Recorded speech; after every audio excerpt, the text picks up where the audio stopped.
This is Hemant, And Jessica. and you're listening to the Friendly Atheist Podcast. If you like what you're listening to, please go to patreon.com/Friendly Atheist Podcast.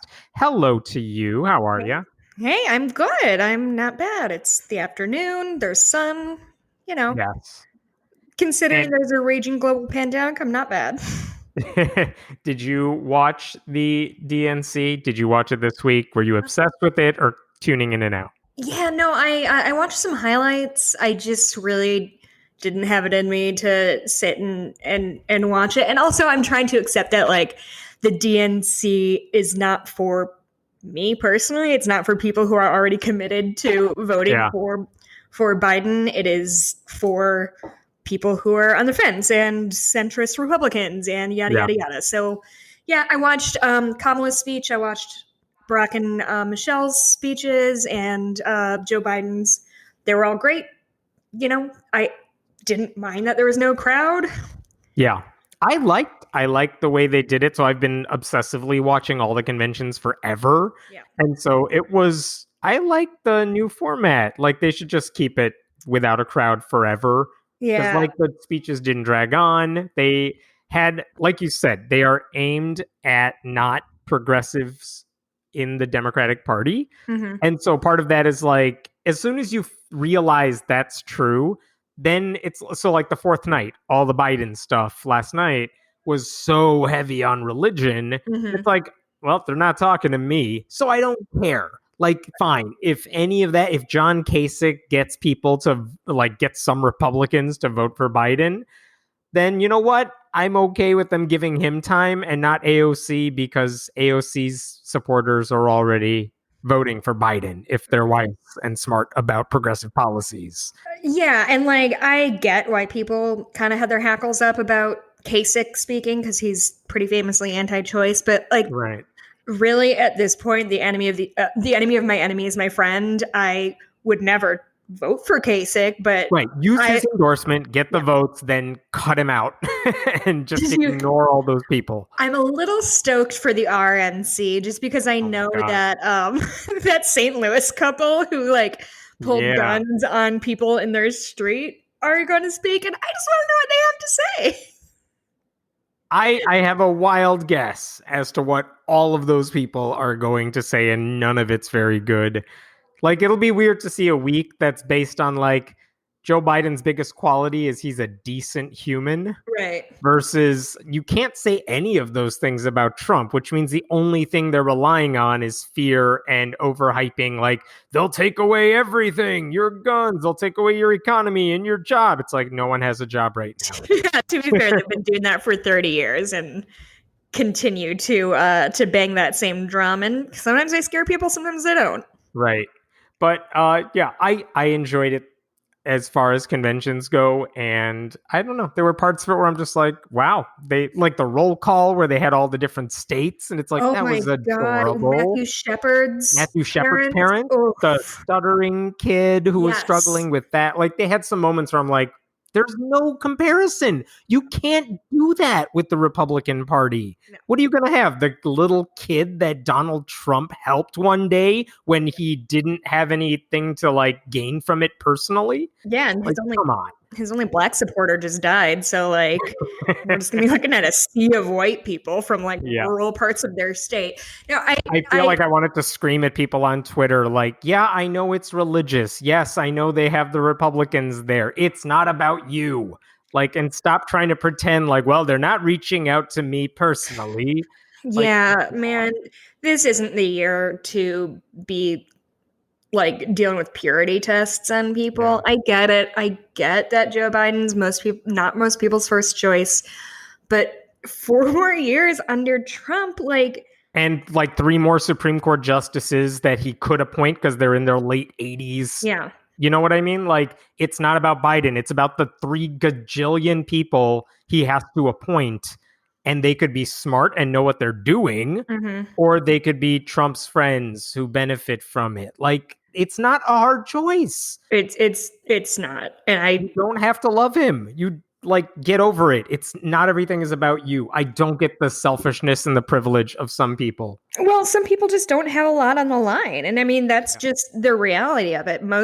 For the majority of people, a second term of Trump, while probably just stressing, is not going to put them in mortal peril unless we don't get this COVID thing under control, in which case maybe. But like, it's very easy to sit on your high horse and poo-poo the DNC, and there's reasons to criticize the Democratic Party. I'm not denying that, but there is shit on the line here, and we need to get Trump out. We need to get Kushner out. We need to get Ivanka Trump out. We need to get Betsy DeVos out. Like, this shit has consequences. And I know we've said this before, but too many, like, if you can just say you can have that purity test and say he's not doing all the stuff I want him to do or need him to do, like, how selfish and privileged do you have to be to say, you know what, I'm going to lay back and watch all these other people suffer for 4 years at least,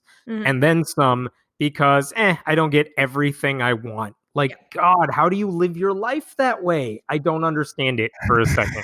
Yeah, no, it's a strong bummer, and we're going to continue to bang that drum through November, which is right around the corner. What the fuck? I know. I was surprised to see they were like, it's 75 days away. I'm like, I swear yesterday was 100. So it goes by fast. Yeah, time keeps happening. It's almost the end of August. It's my mom's birthday. Just a lot is happening. Happy birthday, Mom.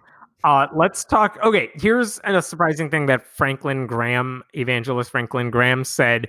Because, okay, if you're watching the convention, then especially on Thursday, which is all about Biden's biography and his life and everything, they hammered home, knowing that was the night everyone's going to watch, if they're going to watch it at all. They hammered home the faith aspect. So they had, like, Senator Chris Coons, who is deeply religious, and like a co-chair of the National Day of Prayer, like the one Democrat they have doing all that stuff, which is a problem in other cases. Yeah. But saying basically, look, I know Joe Biden, he's a man of faith, he's a good guy, et cetera, et cetera.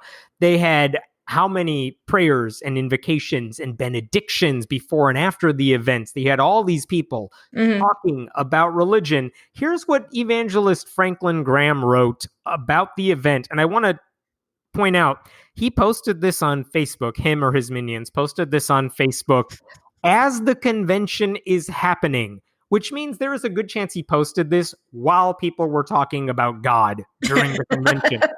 He said, in watching some of the Democratic National Convention on television this week, it has been interesting to see the absence of God.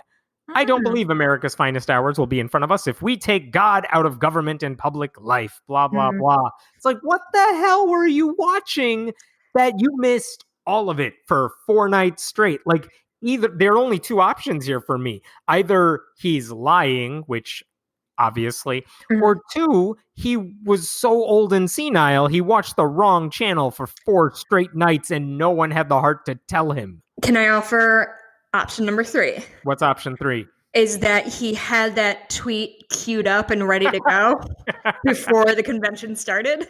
Yeah, he has it a week in advance planned. Yeah, exactly. That's like, what I'm putting my money on. That is a fair bet. I like that one. So the comments from people, like some of the ones that were getting the most likes, so if you sort it that way, you could see it, were from a lot of people. I mean, granted, they're his critics, but they were like, dude, I'm watching it right now. What the hell are you talking about? Are you sure? Here's one from a Christian who pointed out, I saw God continually. I'm not going to say everything here, but she said, I saw God in calls for justice for murdered Black people. I saw God in demands for access to healthcare for everyone, ... And then here's the kicker at the end. Claiming there was an absence of God because God wasn't shown in the ways that Republicans have used God for decades doesn't mean God was absent. Maybe you didn't see God because you don't know what God looks like. Oh, dang. Which is such a good point to make, because you know when the Republican convention happens next week, they are going to have religious speakers, but they're all going to be white evangelicals or Black people who support everything white evangelicals support, and only that religion. There is no attempt to reach out to non-Christians, much less people without religion at all. Quick Google of Muslims for Trump. really quick. I mean, as with all these groups, you'll probably find a Facebook group with like 3 members, and they will tout that as, look, we have supporters. Here's what was also surprising to me. Tony Perkins of the Family Research Council, who is always on like the wrong side of issues for everything when it comes to culture war issues, even he took note of the religion during the convention. And his argument was that, I think I'm paraphrasing here. He's saying it's hypocritical that Joe Biden talks about the importance of religion while supporting policies that go against whatever true faith. You know, he supports pro-choice policies, and Catholics shouldn't be pro-choice, whatever. Here's what Tony Perkins wrote. The DNC's focus on Joe's faith is encouraging and instructive. Encouraging that the DNC is talking about faith, even in a generic sense. Instructive to know why the disconnect exists between Joe's faith and his policies. And the answer to the disconnect is that Joe Biden and a lot of these Democrats understand, like, who cares what I believe personally? I am not your pastor. I'm not here to enforce my religious views as public policy. There is church-state separation. I respect that. I want to do what's best for the whole country, not use the government to force my religious views down your throat. And so, like, that's not a hard one. And of course, Tony Perkins and the Christian right is like, what else is government for other than to force that stuff down everyone's throat? But even Tony Perkins, like, saw that they were talking about God. But Franklin Graham totally missed it. Like, just amazing. Yeah, no, that's their game plan. Sorry, I did find a Muslims for Trump Facebook page, and it has 1,500 likes. But I'm scrolling through the posts, and nobody has liked or commented on anything in like 9 months, except for one person who said, I am Muslim and I support Trump is equivalent to saying I'm a tree and I support deforestation. You guys are stupid. Success. And it's just like a lot of memes from whatever those it's always memes. That's that's their idea of the Federalist Papers. Like, just post that stuff. Everyone will love it. It's bad Photoshop too. Anyway, of course it is. But yeah, the funniest thing is, after watching 2 hours of the DNC talk about the importance of faith and how Joe Biden is a man of faith, Joe Biden in his speech said something like, you know, the Trump administration seems to be waiting for some miracle cure for the pandemic. Guess what? A miracle is not coming. It's like, miracle is not coming. I mean, I really liked the way Joe Biden phrased that. Of just like, he's praying for a miracle. It's not coming unless we fucking do something. Like it, right. If you want to take credit for it later and say God brought us this, fine, but you still got to do the work first, and no one's doing that. Did you see Mike Pence's response to that? That a miracle is coming. Yeah, or is that what you just said? No, I didn't say that, but yeah, he said like a miracle is coming, which suggests they're totally just going to pretend there's a vaccine before the election. And their followers, like the MyPillow dude, is dumb enough to believe that. But of course, the scientists have said we won't be able to have it done and tested and know its side effects and all that before the election. Like, we're working on it. We're getting there. Did you see Anderson Cooper's takedown of the MyPillow guy? I watched the whole damn thing. It was so uncomfortable to watch, like in the best possible way. So I went back and forth on this. So Anderson Cooper is obviously calling him out on all of his BS and saying you're promoting some other drug, not hydroxychloroquine, but some other revamped version of it. And of course, there's no papers that say it's going to work. There's no proof that it's a good thing to take. And the guy's like, no, it works. I've seen tests. I've seen studies. Show me your test. No. That's the whole thing. That's how the left wins. But I'm also mad. Like, why are you wasting your time giving him airtime, Anderson? Like, why bring that guy on when he's not the policy guy? He's a Trump shill, but he's not like a Birx or Fauci or someone who works with the administration, if not directly appointed by them, to do this stuff. Like, getting the MyPillow guy is a thing that'll get you virality and ratings, but it doesn't inform anybody of anything. It's just to embarrass him. Yeah, I understand what you mean, but I'm not too bothered by exposing shills like that in No. such a blatant way, because here's the thing is it's really infrequent that these people, the My Pillow guy, get active pushback in real time. Yeah. Because normally when they go on Fox and Friends or wherever, it's just like everybody takes what they say uncritically. They just listen to them and like move on, even if they don't necessarily agree with it. There's very little pushback that you see and like live TV and things like that. So I think it's great to see somebody who is selling snake oil get called a snake oil salesman. Yeah. I understand what you mean, and I do get that, like, giving people more airtime is not usually the right course of action. But I mean, if I thought that clip would turn people away from whatever he's saying, okay, I'm not convinced that is happening. But we'll see. Like, you're right. If it does, and if people could for the first time see that this guy doesn't know what he's talking about, right. Great. Anyway, you'll see him for 4 days, I'm sure, next week. God. Because he's like one of the only advertisers on Fox News right now. Like, My Pillow alone supports like Tucker Carlson and Sean Hannity's shows. All the other people have left. But you can watch like an infomercial for the pillows. That's the only guy who's stuck around. I think I remember have you ever felt a My Pillow? No.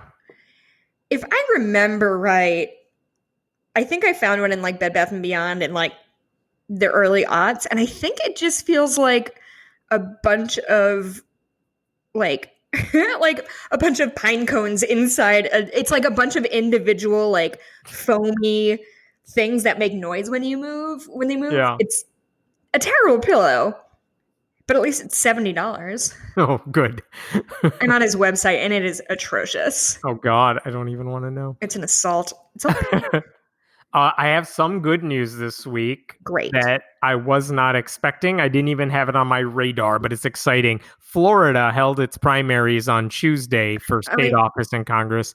And one of the people who lost her primary race, an incumbent who lost the primary, was a Democratic state representative, Kim Daniels. And if you're not familiar with Kim Daniels, again, I want to repeat, she's a Democrat. Let me just give you a quick refresher on the stuff she's done as a Democrat while in the state house. She got elected in 2016, so she's only had a few years. But she has ranted against witches. She has pushed for In God We Trust signs to be in public schools. She once, in a sermon, because she is an apostle, thanked God for slavery. She is Black. She thanked God for slavery. What? Yep, there's video. She claimed to cure someone's cancer by putting a CD of Bible verses on that person's stomach, I guess, while they're lying in bed. That doesn't make internal sense. She tried to force schools to offer Bible classes, not optional, elective, secular Bible classes, but like, nope, we're forcing you to do it. Yeah. It didn't pass. She also, last year, she skipped the first day of the legislative session because she was taking a segment on the 700 Club with Pat Robertson. I do remember that, yes. And when during the show, they were like, why do people oppose your Bible class bill? And she said, people hate Christianity so much, they don't even want people to study the Bible. Yeah, like that's true. Not even close. So anyway, here's what I found interesting. I was going back through her electoral history, and it's one of those like very, very blue districts. So it's like whoever wins the Democratic primary will win the race. Right. But in 2016, there were just like half a dozen candidates for that seat, and she eked out a win. She got like a third of the votes, which was more than enough to win that plurality. And then she crushed her opponent. In 2018, she had one opponent who she scraped by. She had like 55% to their 45, but we're talking very low number of votes. So she made it through again. The GOP didn't even put up a candidate. And this time around, she had an actual progressive Democratic challenger, a community organizer. Her name is Angie Nixon, who's also Black. And so like you can't hold that against or for either one of them, because Kim Daniels would say like, no, I represent this community. Well, guess what? You can't use that line anymore. And Angie Nixon won 60% of the votes. And now there is no GOP opponent because even they know what they're up against in this community. So Kimberly Daniels is gone. She put up a Facebook message. I will say this, during her Facebook Live chat on Tuesday night, she said, and I kind of appreciate this, she kind of said, like, listen, I accept what happened tonight. I always told God, like, if the people don't want me to be in this seat, then I will find something else to do, which is the right way to take it. Sure. She did tell a local paper, I'm not finished in the political arena. The last time I lost my race for the city council, I ended up in the House of Representatives. Like, that's why she ran. So where is God taking me now? To which the answer is probably the GOP. What does she think? She's a white dude just failing up all the time? Failing up, man. So, but there was so much going on Tuesday night. I didn't even capture the fact that she lost, but had to bring that up. Yeah, that's great. That's very good news. Awesome. What else happened? Going through my list here. Oh, you know what I want to talk about is Thom Brennaman. Oh, yes. So he is the announcer for the Reds, the Cincinnati Reds. It's it's a baseball team. Baseball. Baseball's the one with the sticks in the ball. Got it. Throws really fast. I've seen it. So he somehow let a slur slip. I think they came back from a commercial break, had the microphone on and the video on, but he didn't know he was on air. Like, I was watching the clip of this, and it's just like 10 more seconds of an overhead view of the field that you would have when you zoom in from break and then they go to the action. But it was just 10 seconds of just overhead shot of the field, and the mic is on.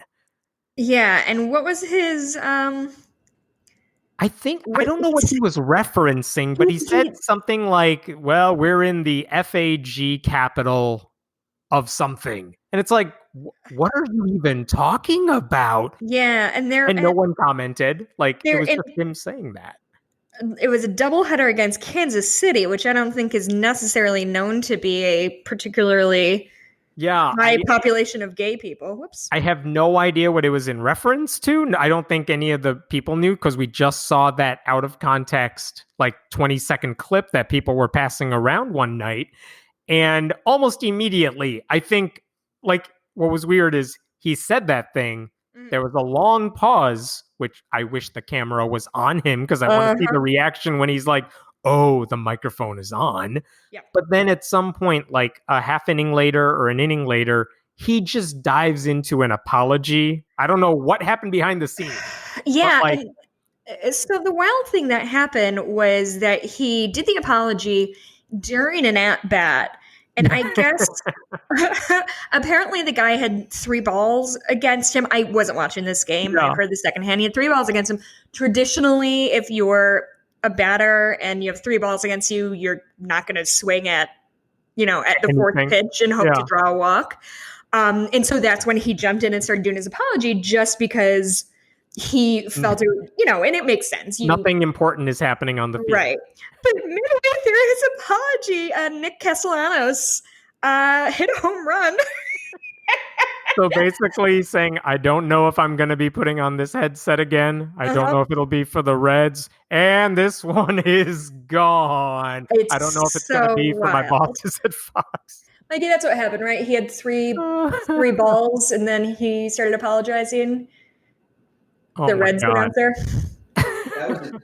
You're combining two things. Apparently I'm combining 2 things according to my husband. But yeah, he apologized for it. No count, hit a grand slam, already up by 7. Oh. And they were saying you shouldn't have swung, but then he apologized. I'm conflating 2 stories. Okay. I don't know what's going on, but there was a home run and he was apologizing during it, as Mikey is explaining it.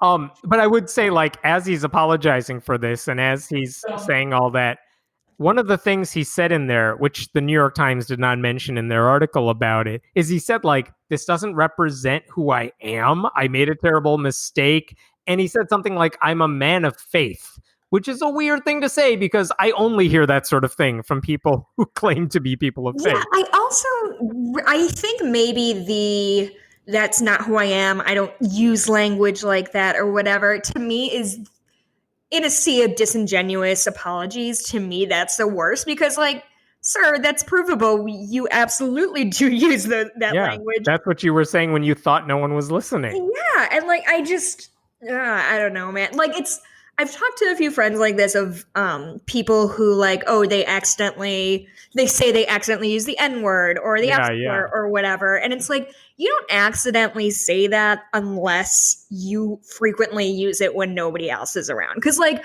I have never slipped and used the F slur. I have slipped and used like the R slur in recent years, like, because that's the thing I used to say because I was an idiot, like, and was insensitive and an asshole.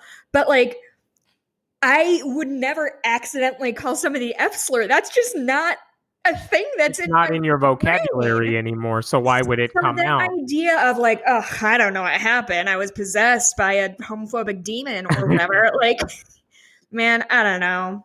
Yeah, it was a weird incident. And I don't know what's going to happen. Right now, he was scheduled to do, obviously, more baseball games. He was scheduled to do football games for Fox. He's not doing any of those. He's suspended from all of that right now.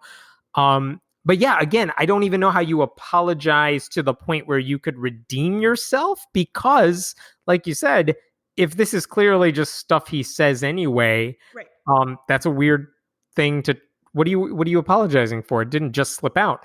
I will say the Reds, like social media team and all that, they jumped on it relatively quickly and just said like, this isn't what our organization represents. We're suspending him immediately. We'll investigate it. Like they jumped on it and said like, we do not tolerate anything like that. Right, and Fox Sports as well. They said they're extremely disappointed. They said what Brennaman said was abhorrent, unacceptable, and not representative of the values of Fox Sports. Which, whatever, but you know, it does all of this kind of taken as one event. It does sort of shine a light on how far we've come as a society. That like Fox Sports is suspending somebody for using the F slur, like. I will say Fox Sports and Fox Animation is different than Fox. No, I know. Parent company though, but yeah, like it's good that a broadcast network is like not just apologizing, we'll look into it and not doing anything. Like they're very much on one side here. We do not tolerate that. Good. I mean, that's what it should be. Yeah. I kind of also want to know what the hell he was talking about, but whatever. Am dying to know what the gay capital of the world is according to this guy, because I bet he has a really nuanced view. What led up to that statement? Like, what were they talking about during the commercial? His producer? Yeah. Right? Yeah. I feel like that we're not hearing something completely here.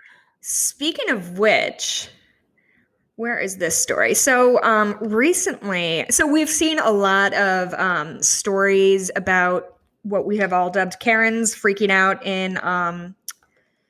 in stores because they're asked to put a mask on. Mm-hmm. And recently, a man in the Bay Area was captured on camera doing the same thing. And he's in Marshall's.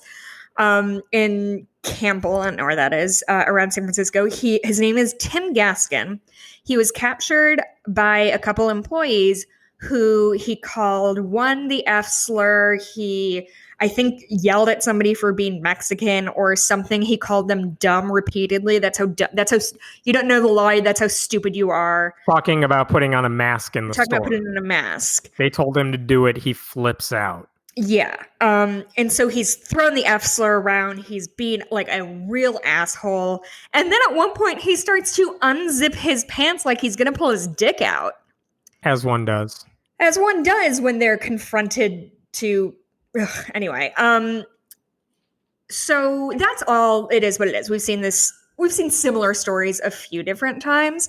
But what's different about this is that Tim Gaskin apparently is a sort of pillar in the LGBTQ community. He was in 2004. He hosted a weekly talk show called Outspoken for Comcast. It was Comcast, public access that addressed gay issues. He hosted a television show about San Francisco real estate in 2006 called Open House that was described as Antiques Roadshow meets 60 Minutes. So he's been He's been featured in Out magazine. Like he should know somewhat better than prominent. using slurs, anti-gay slurs, nonetheless. No less. Yeah. So it's because I watched the video and it's a pretty upsetting video. He's a real douchebag. But then when you find out that he's supposedly an advocate for gay rights and he's throwing around the F slur like a guy who once nobody's claimed business. to be an ally who, Yeah. this is what you do when your mic is on and you think no one's watching or whatever. Like, oh man. Yeah, so that happened just in terrible men news. So we're speaking of assholes. Here's the next. I want to talk about this. There's a subreddit called Am I the Asshole? Okay, Hemant, I just saw that you tweeted this out and I saw the headline of like Catholic mom asked us something and I was like, oh my God, I hope it's an Am I the Asshole and I hope he brings it up on the show because Am I the Asshole is maybe my favorite corner of the internet. It is a wonderful, I mean, the gist of it is people tell stories like this happened with my boyfriend and, he said this and I said this. Who's the asshole in this situation? Right. And kind of put it out there and say, here's both sides. I think I'm right, but you tell me, am I the asshole? But an example, a recent one I saw was a dude and his wife were pregnant with their second kid. They already had a daughter and they had a gender reveal party. And he was really hoping for a boy. And then at the gender reveal party, it was going to be another girl. And he stormed out of the baby shower and was like, I just needed a second. I was so upset. I just wanted a kid I could throw a ball around with and go camping. Because obviously women can't do that. You know that about uteruses. But I just needed a second, and now everybody's telling me I'm the asshole. I don't think I'm the asshole. Like sometimes it's that black and white of like this person is a monster and doesn't have the wherewithal to be like, yeah, that was monstrous. Nobody's gonna be on my side. They all and everyone responds with YTA. You're the asshole, or NTA, not the asshole.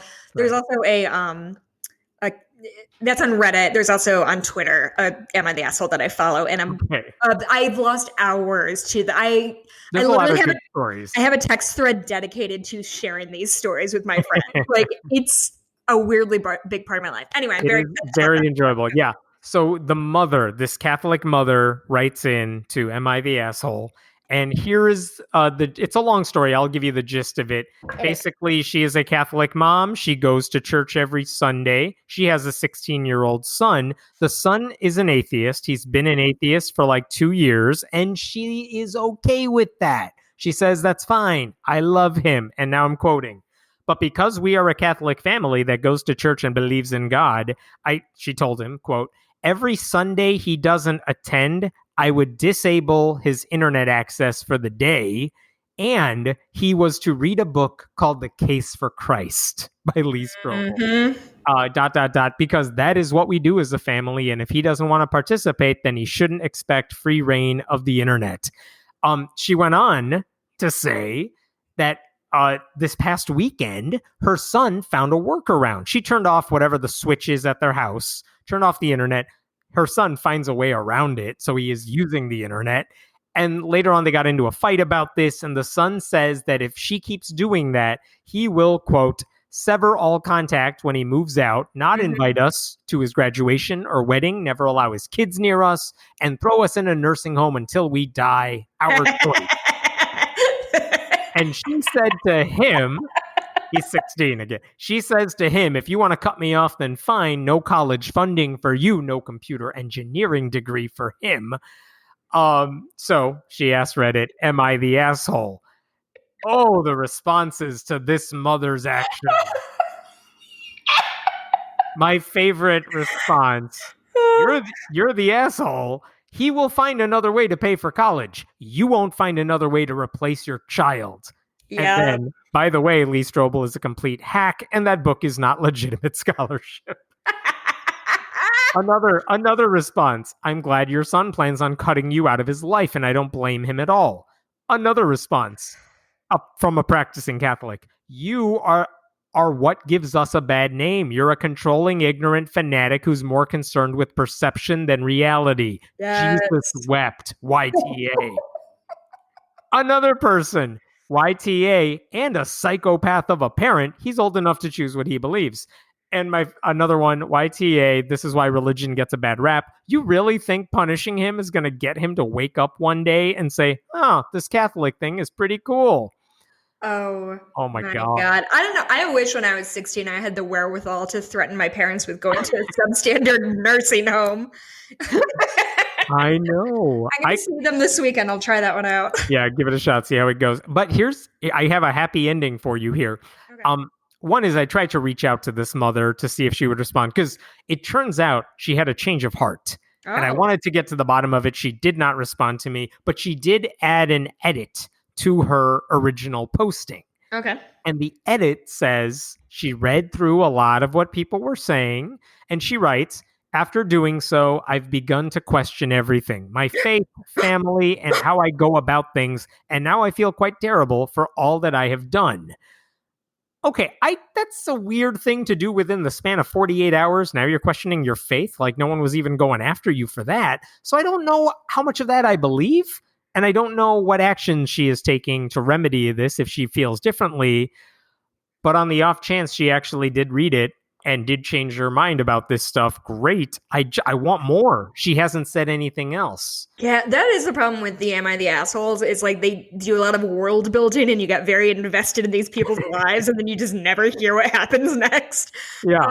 I agree. That does seem like a pretty wild leap. However, I don't know, maybe she's just tends to be around like-minded people and it never occurred to her that what she thinks is good parenting, which is pushing her Catholic beliefs on her kid, maybe isn't as good. And I don't know, maybe if you hear back from like other Christians and other Catholics and they're like, no. Like, yeah, I could see you reconsidering some shit. Maybe. I mean, I think being a Catholic where it's easier to find a community of ex-Catholics and people who get what that kid is going through. And I wonder if that made a bigger difference, because it's not like the Case of Christ was written for Catholics. That's not geared toward them. But other Catholics have definitely had that experience, I'm sure, of having their parents force them to go to a Catholic school or go to church or whatever. And of course, so many of them end up leaving. Yeah.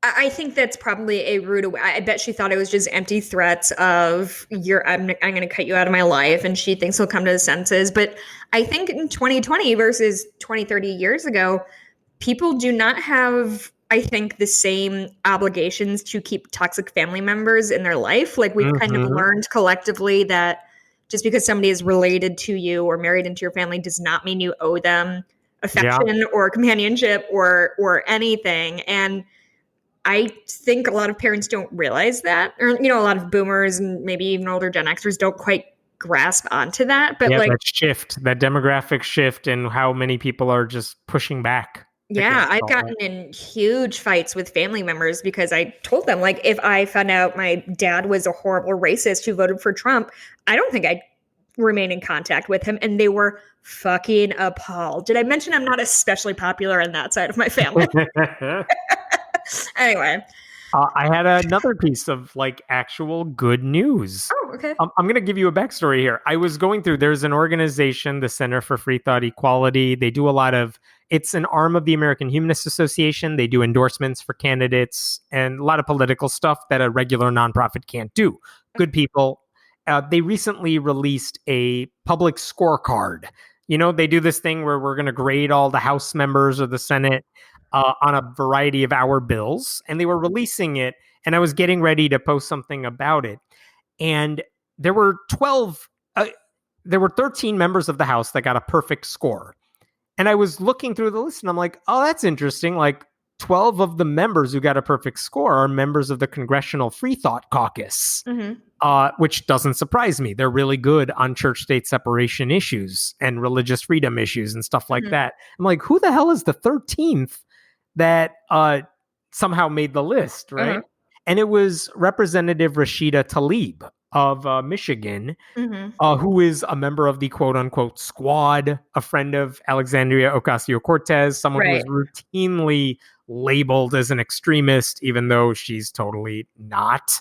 She gets labeled as an anti-Semite, and I think that's just because she's Muslim and relatively moderate about that. And so people just say horrible things about them. Ilhan Omar, they do the same thing. AOC, they do the same thing. But I'm like, oh, that's cool to see. Like Rashida Tlaib got a perfect score too. Mhm. And then I'm looking through the individual bills that they were using to calculate the score, and I realize you can only get a perfect score by their standards, because the Mhm. Center for Freethought Equality set up the bills that they had to support. And they said, we give extra points for this one because it's more dear to us and our Mhm. issues. And one of the things they said is, if you are a member of the Congressional Freethought Caucus, you can get like a bonus point by our grading system. And I'm like, well, then why the hell is Tlaib on that list? Because she's not in the Freethought Caucus. So this Right. begins a back and forth where I'm like, why did she get a score? Because she's not in the caucus. And they're like, yes, she is. And I'm looking for any evidence of this anywhere. Because, like, if you go to Wikipedia, which is obviously not the end all be all source, she's not listed there as a source. My own records, I'm like, I've never mentioned her as a member of the caucus. Right. The last time there was an update, it was 2 members, one of them being Sean Caston, who lives not far from where we are. Mhm. I'm like, Canvas for him. yeah, that was a year ago. I'm like, there hasn't been any change in the membership. And I'm Googling, has anyone even mentioned this? And there was only like one other website, like a Secular Coalition for America website that listed her as a member. I'm like, but her office never announced it. They never announced it. There is no record of anyone saying she got into the caucus. Uh-huh. And so I'm like, can you guys verify if she's in this caucus? They reached out. The Center for Freethought Equality reached out to Representative Jared Huffman, who runs the caucus, the only non-theist in Congress. He said, yep, she's a member. Oh, okay. Then they reached out to Representative Tlaib's office. And finally, like a day later, they verified she's a member. It's still not up on her House website yet, but they said she's a member. So she's a member, which is awesome. Like, there are now 13 members of the Congressional Freethought Caucus. She's the latest one. She's the only Muslim in that group. But again, who cares? Like, 12 of the 13 are religious in some way, but they all support, just to be clear, what do they support in the Freethought Caucus? They support reason-based public policy, church-state separation, opposing discrimination against atheists, and championing freedom of thought around the world. Like, it should be a caucus of everyone in Congress, but it's not. Sure. But that is, she may be arguably one of the most, a lot of qualifiers there, but she's one of the most highest profile members in Congress, who is also in that caucus, which was very exciting to see. So I genuinely enjoyed seeing that. And on the same side of that, I'm going to bring up one other story because it involves her as well. One of the people who recently won a primary is Marjorie Taylor Greene in Georgia, who won a Republican primary in a very Republican district, which means she'll likely be a member of Congress. Is this the QAnon lady? She is a member, or not member, they don't have a membership, but like, yeah, she is a QAnon supporter. She spreads the QAnon conspiracy theory, which in short is an idea that someone inside the government has the highest ranking security clearance, which is a level Q, and they are like trying to dismantle the deep state. And Trump knows this, and he gives everyone codes during his press conferences and rallies. She supports that crazy conspiracy theory. Even sometimes she denies it, and other times she's like, but really, I support it. She also supports 9/11 truther conspiracies and all that. She's insane. She's a loon. Yeah, she's gonna be in Congress. But some people uncovered video of early 2019 when she was merely a political commentator. And they found video of her basically going to Washington, D.C., hunting down Rashida Tlaib and Ilhan Omar, who are very progressive Muslims and members of the Squad and outspoken Democrats, basically trying to confront them to get them to retake their congressional oaths on a Bible instead of the Quran, because it doesn't count to her if it's not on the Bible, which is not true in any way whatsoever. She also said in the video they should really go back to the Middle East if they support Sharia, which, by the way, they're from like Tlaib. I don't know where she was born, but like she lives in Michigan. Yeah.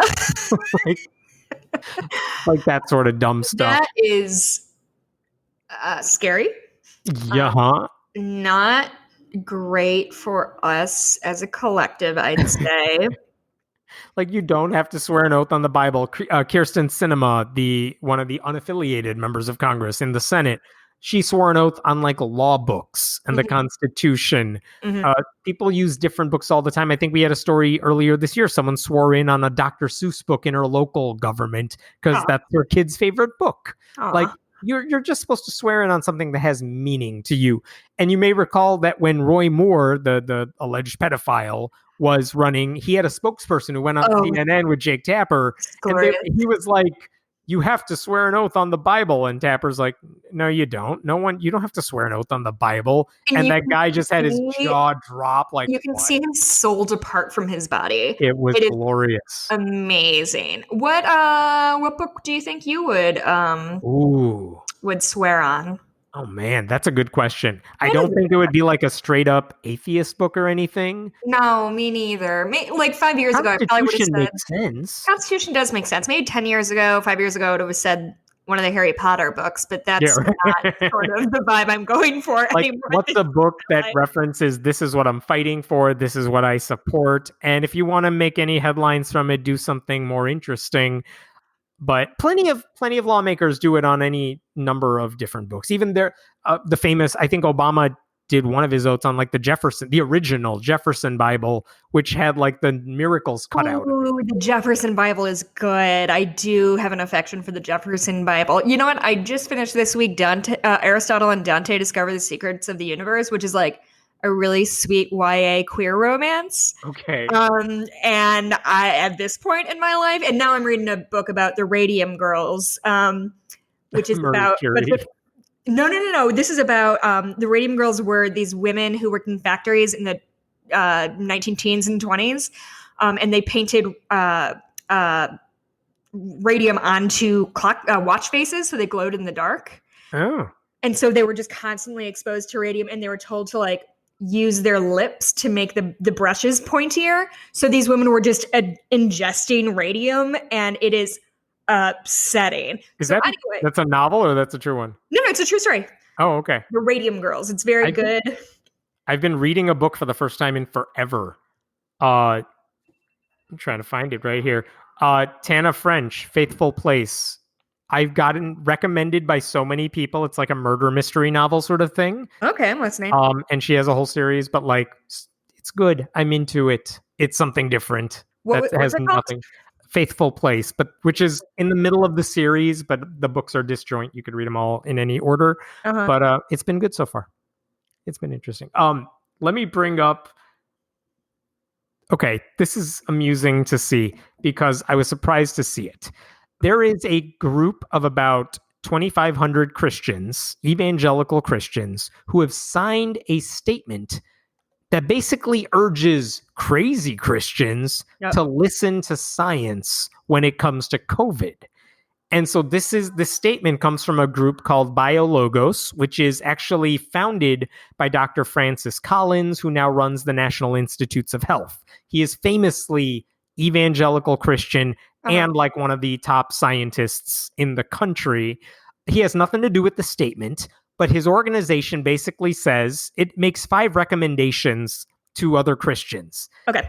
One of them is you should all pray, which is a useless thing to say, but okay, you got to stick it in there. Otherwise it won't be a Christian statement. Here's the 4 useful suggestions they make. We encourage you to wear masks, like whenever you're in public, get vaccinated whenever it becomes available and it's safe, correct misinformation whenever you see it online, and work for justice by helping communities that are disproportionately impacted by the virus. Yeah, so like good 4 out of 5 really good ideas. And basically they're saying they do it in the language of like Christianese. Like, yes, we believe in God and we believe God wants these scientists to do their research and we should listen to the scientists because that's what God wants us to do. Stuff like that. One of the things they said is that kind of made me laugh. The word science has become a weapon in the culture war. Scientists are vilified and their findings ignored while conspiracy theories go viral. Sadly, Christians seem just as susceptible to these trends. Come on. Thoughtful Christians may disagree on public policy in response to the coronavirus, but none of us should ignore clear scientific evidence. which is true. But I'm like, why are you surprised that Christians are falling for BS? That's kind of the point. Yeah, like your religion does not necessarily covet critical thinking, so it's really unfair for you to be shocked when you've raised a bunch of non-critical thinkers. I saw that statement and my mind immediately went to John Kasich standing in that stupid Crossroads background saying you should vote for Joe Biden. Like, really? You're the one saying this? Hammond, it's a metaphor. The crossroads. Metaphor, right. We're at the crossroads of America. Like, I don't support Real America. When I saw that thing, I'm like, well, I don't like John Kasich, but look, if he gets some Republicans to vote for Biden, fine, I'll take it. Then I will ignore you. I will feel take the same way. Every vote. I feel the same way about this statement. Like, really, evangelicals? Now you're like, listen to the science. Yeah. Like, have you met you? But okay, if people listen to you because it's coming from inside the tent, you are Christians speaking to other Christians, they will listen to you guys way before they listen to us. Right. Like, fine, take it.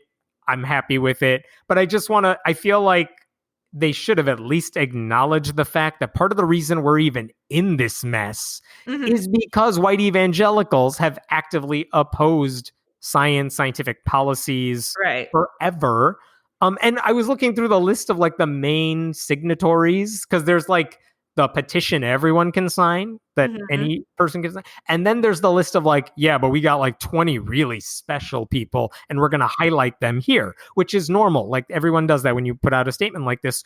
One of those so quote unquote famous people who signed this was Reverend Samuel Rodriguez, who is the president of the National Hispanic Christian Leadership Conference and also part of Trump's evangelical circle of people.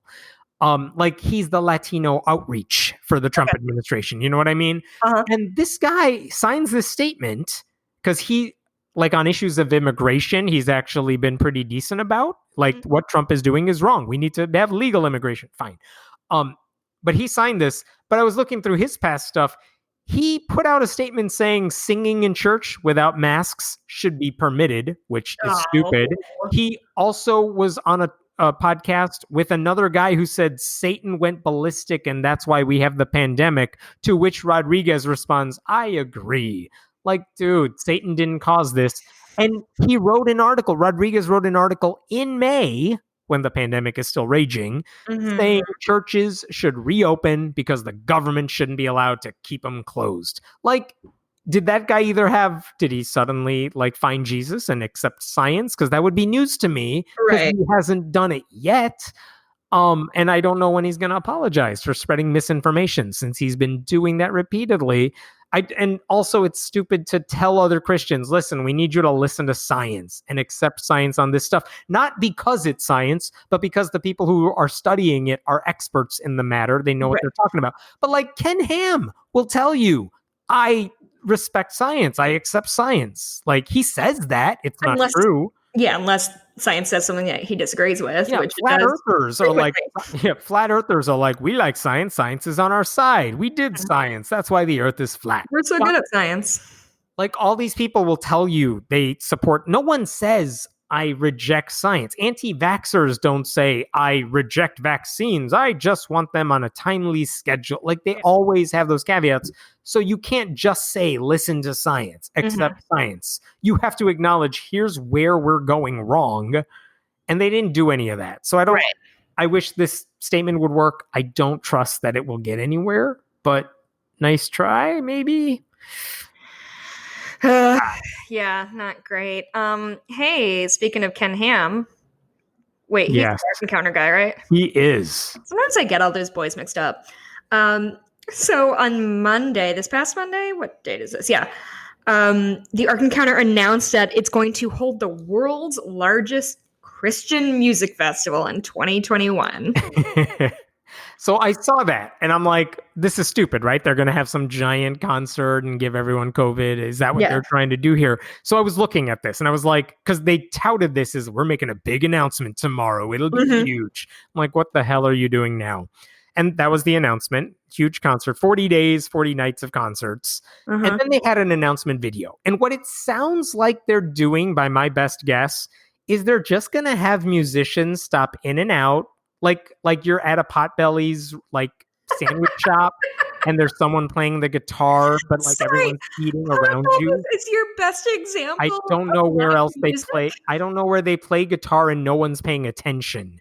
Like everyone's just doing their thing, but there's music in the background, live music. Like I think that's what they're doing. They're bringing in gospel singers, and sure, maybe some people will come for the music, but like it doesn't sound like this is some giant concert that we need to worry about. Right. They're just trying to bring people in for any reason they can because no one's coming right now. Yeah, and it's also like, listen, it's not till 2021. There are some really famous bands like the Hoppers and the Booth Brothers, which I know. Oh yeah, You're a huge fan of Karen Peck and New River. Pick up all of her retro albums. Greater Vision's debut album was really formative to me. Wow. But I mean, so anyway, it's not till next August, which hopefully will kind of be a little bit back to normal. Maybe. But to me, just sort of the optics of announcing a huge music festival in the midst of a pandemic is like. By the way, that video that he made with some of the singers, like in a little half semicircle with the Ark in the background, they clearly made it during the day when no one was at Ark Encounter. There are no people walking around in the background. Right. Like, dude, now is not the time to try to bring in a gazillion people for a concert. It's what I understand they're floundering and whatever, they have to do what they have to do. I have one more fun story. Okay. Do you know who James Blunt is? I know like 2 of his songs. Okay. The one with the stalker. Yeah. So James Blunt's first album's Back to Bedlam. James Blunt. I just want to see what year it was. So when I did a semester in London, and that was like when he blew up. Okay. And so that song, You're Beautiful. Beautiful, it's called. Yeah. I'm just seeing when it was out. Anyway, and Goodbye, My Lover. Yes. Those are my entire discography. I did own that album and I did like it, and I'm not the whitest thing you have said today. Ashamed of it. But, and also he's like kind of a funny dude on Twitter. Like he's very self-effacing. Like if somebody's like, how can I write like the creepiest love song of all time? He'll be like, too late, did it. Like it's, I thought he was That's like the best kind of celebrity. Yes. I thought he was one of the good ones. What do you do? Sorry, it's just so stupid. Why is he in the news? He once developed scurvy after adopting a meat-only diet to piss off the women in his university classes and assert his masculinity. Wait. He ate a diet of only meat to be a man. And now he has scurvy. He got scurvy. So this would have been this is a while ago. This is the mid-90s.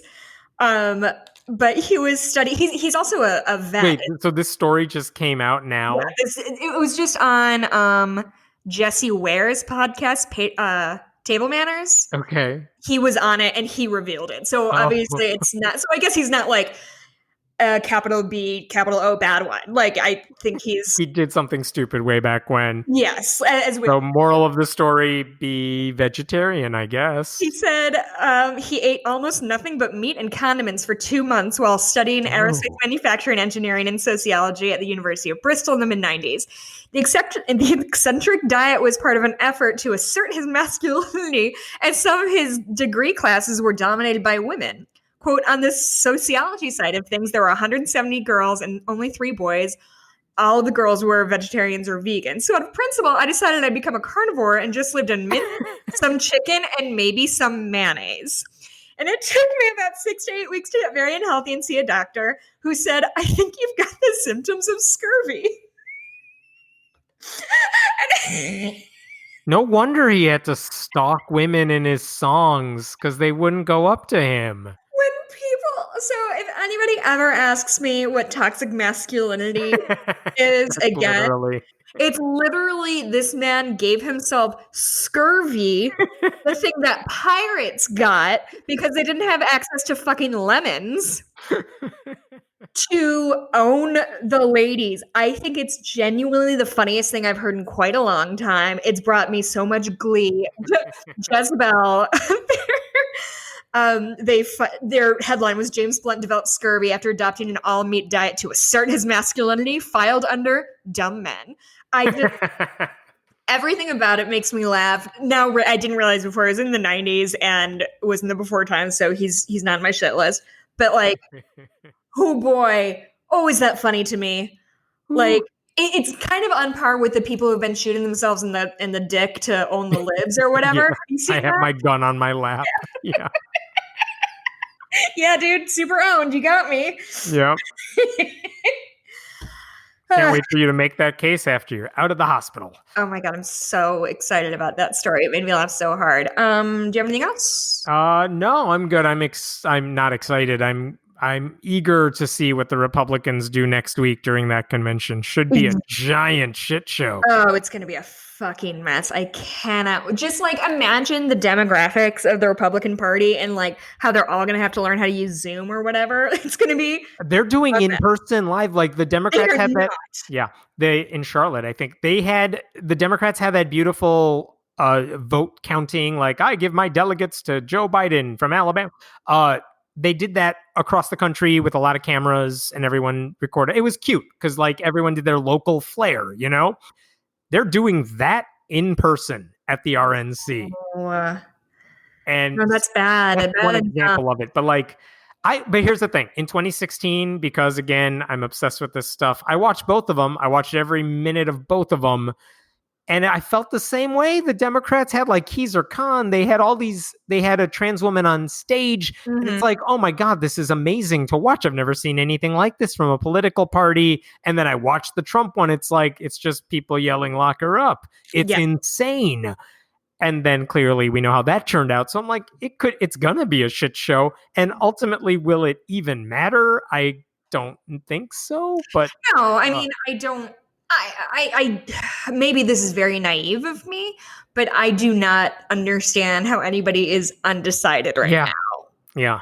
Because it's just the whole DNC was reaching out to the handful of people who might be undecided or are Republicans who may be able to be persuaded not to vote for Trump. Right. And when I say undecided, like I understand there's people like waffling about voting for Biden because of whatever, which is we talked about that already. Yeah. But like I feel like there can't be or maybe there are. I just can't imagine there's that many people who are like, ooh, Trump or Biden, they're so similar. How can you possibly make that argument? Both sides are the same. Like I have heard that from some liberals. Oh, of course, because a lot of liberals fucking suck too. Mm-hmm.